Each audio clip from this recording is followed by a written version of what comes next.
Hello guys, this is going to be a tutorial on how you can find tables inside of your report inside of Power BI.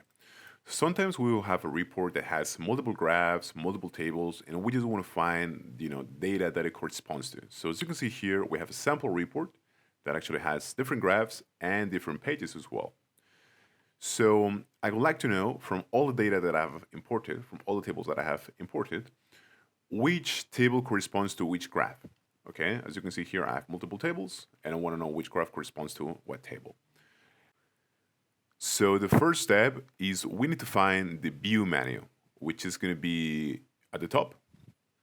Basically, it's going to be here at the top, yeah, view. And we're going to have to go to the selection tool, which is here. Now, now the selection tool is going to appear in black.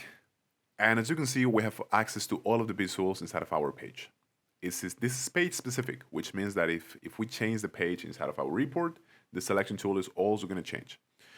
What we can also do, as I'm doing here, is just directly click into one of the visuals in the report, and the corresponding data, which in this case is called table, is going to be highlighted, right? This is also very easy and visual, right?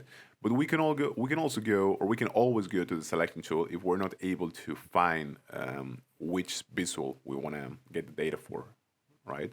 So that's it. Thank you very much.